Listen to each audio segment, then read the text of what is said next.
Years ago, I worked as a video editor.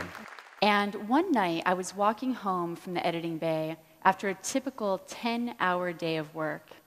And I thought to myself, I just can't do this anymore. I can't spend my life in front of the computer. And I loved creating cinematically, but I wanted to do it with people and live.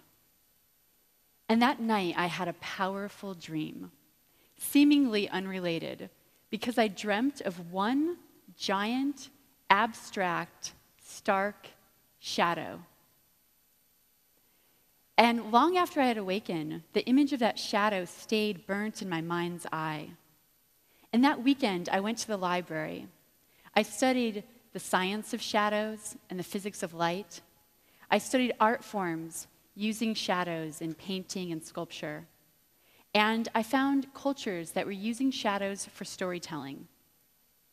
Also that week, I received a flyer to see my first ever shadow play.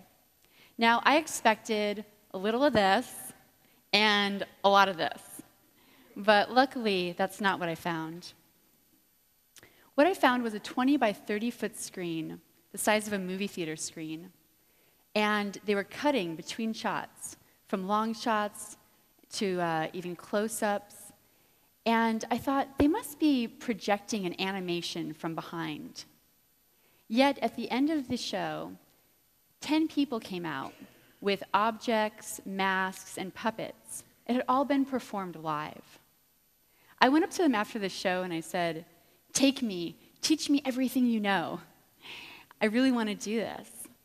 And they said, "This was the last show of our 2-year tour. We won't be performing anytime soon, but we have a lot of video footage that needs to be edited."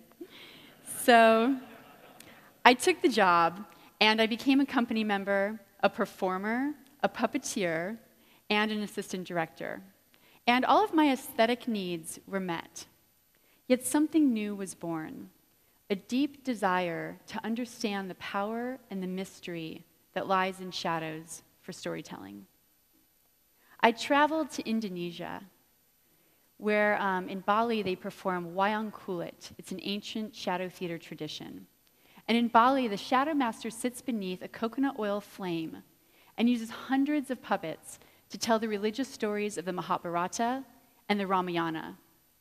Now, the shadow master isn't just a performer. The shadow master is also a priest, called forth for all of the important rites of passages from birth to death. They're even called forth to clear evil from villages with the power of a story. After a decade as an apprentice, I felt it was time for me to contribute and innovate within this form. For my shadow theater, I surround people in screens, so their complete field of vision is filled with shadow. I place small handmade lights behind the screen and in front, so the audience can see how the illusions are made live. I liken this to a primordial 3D IMAX. And indeed, the shadows can be in 3D. Years ago, I invented a light that creates 30-foot 3D shadows that pop out at the audience. Now, you have to be wearing your stereoscopic opera glasses to see the effect, but it's uncanny and delightful and intimate to see these shadows hovering right before your eyes. Now, my shadow theater is all done without the use of a computer. And the digital video image emits light at us from screens and billboards all around us. Conversely, the shadow image draws us in to complete its gestalt. Now, I don't have any language or dialogue in my shadow plays. Language is a barrier culturally. It's also a barrier to our imaginations. Instead, the audience listens. They listen to lush, original musical composition that's been created hand in hand with the visuals. And they listen to their own personal memories that are engaged by expressionist images. And when I'm not creating my own original shadow theater, I am a shadow expert that's called forth to consult at 2 of the world's largest animation studios.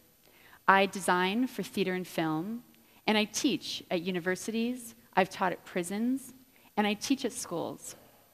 In Berkeley, California, I'm teaching 22 teenagers from 14 different countries of origin. They come from Tibet, Pakistan, Mexico, Norway, Germany, all over the place. And they're pretty happy to put down their mobile devices and play in front of some old overhead projectors. And the most important skill that I can reinforce in my students is their own visual intelligence that they will need and use in a global world that's image-driven. Now, when I go back to my studio, I know what's resonating across cultures and ages because of the students that I work with.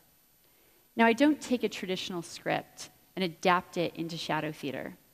Instead, I sit and consider my mentor and the lineage of shadow masters that date back centuries. I consider my role as an artist, as citizen, as a member of a society. And I consider my personal aim, which is to create a collective experience of dreaming awake. For my new production, Signaling Arcana, the image of the train is what stayed in the forefront of my mind, and what we've started all of our research and our building around. Now, for me, the train is a nostalgic and beautiful image about ingenuity and power. Yet it has also a very destructive idea that's with it. The train went through all the continents and affected the indigenous people, indigenous wildlife. And we're starting our dreamscape in 19th century America in the wilderness at the advent of industrialization. And I'm populating that world with archetypal characters, a trickster hobo and an old woman fortune teller, and the young woman as the dreamer. And I hear the echo from that time in history to our current time now. The echo that is the trail of the industrialization that has now led to our global environmental crisis. We live in a time when scholars and scientists are predicting the possible end of the world within our lifetime.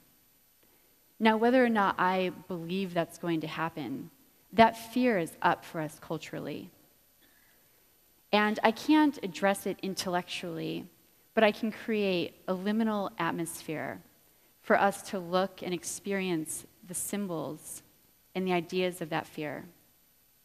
So going to see a large-scale, cinematic, 3D, immersive shadow play may sound like a real new and foreign idea.